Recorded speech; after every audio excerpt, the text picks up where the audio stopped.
There are places built to keep danger inside and keep the rest of the world out. Behind these walls live men who made decisions that can never be undone. For most families, this is where the story ends. A trial, a sentence, a lifetime of separation. But for one father, Theo, the sentence was never enough. He came here for something the court could never give him. Not revenge, not justice, something far more complicated.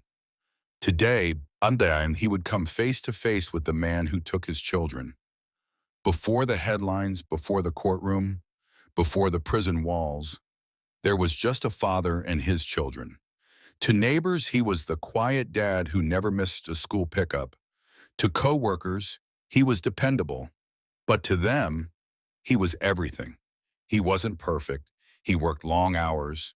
He worried about bills. He carried the normal weight of adulthood. But when he walked through that front door at night, he became their hero. Bedtime stories weren't rushed. Homework wasn't optional. Hugs were never withheld. His oldest was the protector, curious, always asking questions about the world, dreamed of becoming something bigger than their small town.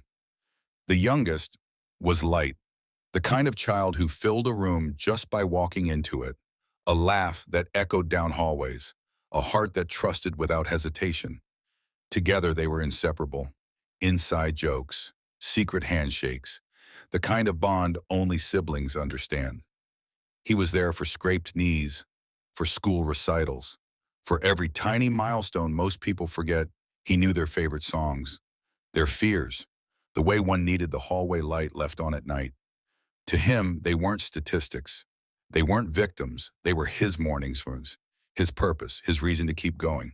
Neighbors describe them as the family you could hear laughing through open windows. Teachers say the kids were kind, respectful, full of potential.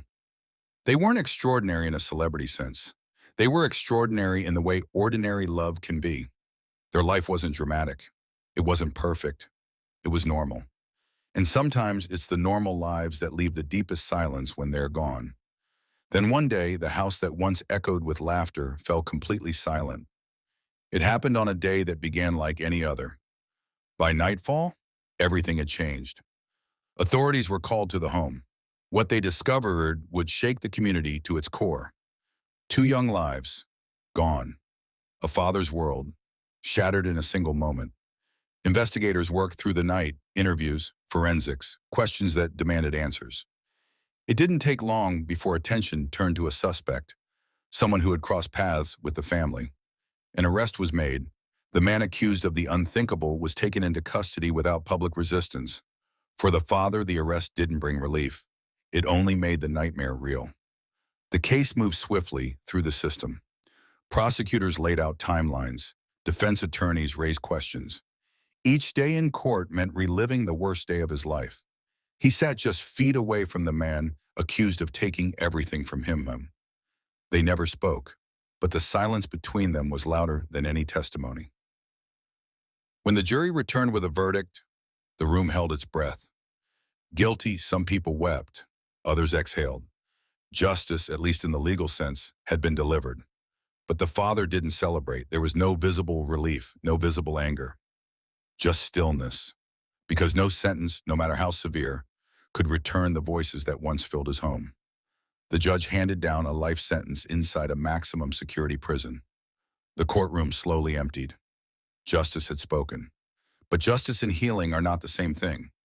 This sets up the emotional bridge to the father's grief and his eventual decision to request the prison meeting. When the courtroom emptied, the real sentence began. Grief doesn't announce itself loudly. Sometimes it moves in quietly and refuses to leave. In conversations later, he would say the same thing over and over. I keep replaying it. I keep wondering if I missed something. If I had done one thing differently, would they still be here? There are no answers for those questions, but that doesn't stop the mind from asking them. Some nights the anger came first, a quiet, burning rage that sat in his chest. Other nights, it was sorrow, the kind that steals your breath, the kind that turns strong men into silence. He wasn't just mourning his children, he was mourning the future they would never have. Sleep became unfamiliar. He would walk past their doors in the dark, sometimes stopping, sometimes standing there longer than he meant to. The house felt different, not empty, but unfinished. One question haunted him more than any other. Why? Not how, not when, not what. Why? Why them? Why my family? Why was I not there? Survivor's guilt doesn't follow logic. He was their father. He was supposed to protect them. Even though the crime was not his doing, the responsibility still felt like his. He carried that weight in silence. There were moments when rage felt easier than grief. Rage gave him something solid to hold, but anger is heavy, and eventually it exhausts you. Faith became complicated. He had prayed for his children's safety his entire life. Now he sat in the same pew, asking questions he never imagined he would ask. Where were you? How does this make sense? Grief doesn't just test your strength, it tests your belief. Over time, one thought began to surface more often. What if the only person who could answer why was the man sitting behind prison walls? It wasn't about forgiveness. Not yet. It was about understanding. And eventually, he made a decision that few could comprehend. For months, the question lingered in his mind, not loudly, but persistently. If he wanted answers, there was only one person who could give them. So he did something few could understand.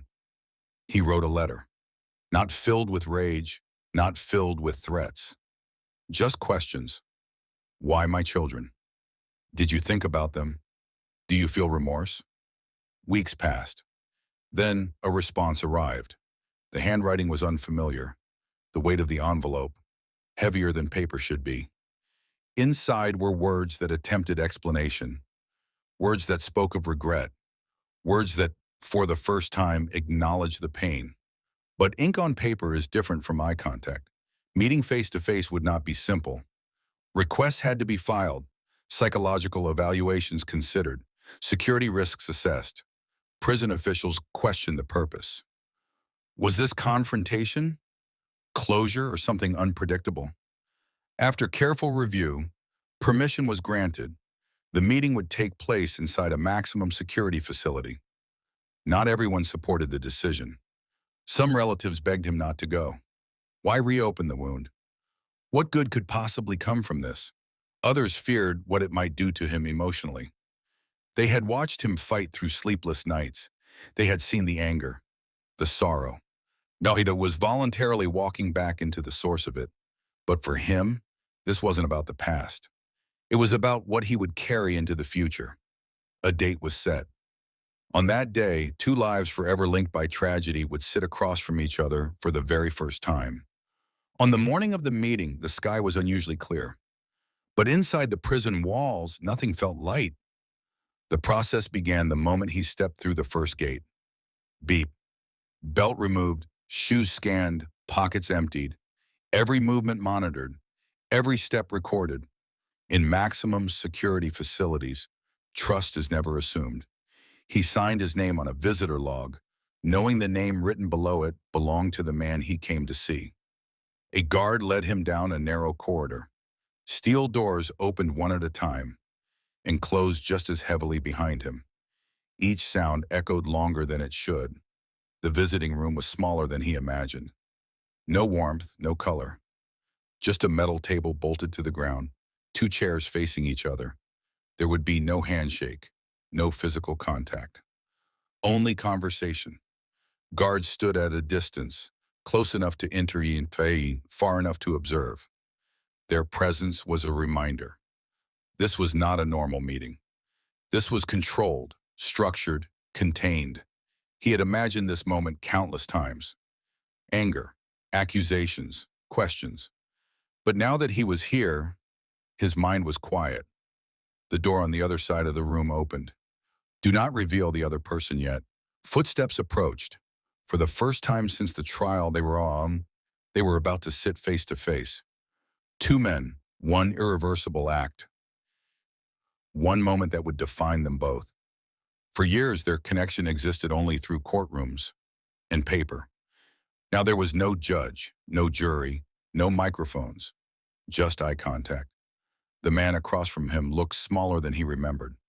Not physically smaller, emotionally. Not powerful, not monstrous. Just human. For a moment, neither of them spoke. It was the father who broke the silence. Why? No anger in it, just weight, not shouted, not demanded. Just one word that carried years of pain. The man across from him didn't meet his eyes immediately. His shoulders were slightly hunched, his voice quieter than expected. Some described it as remorse. Others might call it fear. But in that moment, it felt like something else. It felt like realization. I think about them every day, he said. I can't undo what I did. No dramatics. Keep it restrained, the father didn't interrupt. He listened. Not because he agreed, not because he forgave, but because he needed to hear it. There isn't a reason that will ever be good enough. I was angry. I was reckless. And I destroyed everything. For years, the father had pictured a monster. Monsters are easier to hate. Monsters don't look back at you with trembling hands. But sitting across that table, he wasn't looking at a myth. He was looking at a man who made an irreversible choice. He didn't yell. He didn't lunge. He didn't collapse. He remained still. Because strength sometimes is choosing not to let anger control the room. There were gaps in the conversation where no one spoke. And somehow, those moments said the most. In that silence lived regret, grief, questions that would never have full answers. What surprised even him wasn't rage. It was exhaustion. Carrying anger for years had been heavy. Sitting across from the source of it, he realized something. Hatred would not bring his children back. The meeting would end the way it began, under supervision. But something had shifted, not the past, but the weight he carried from it.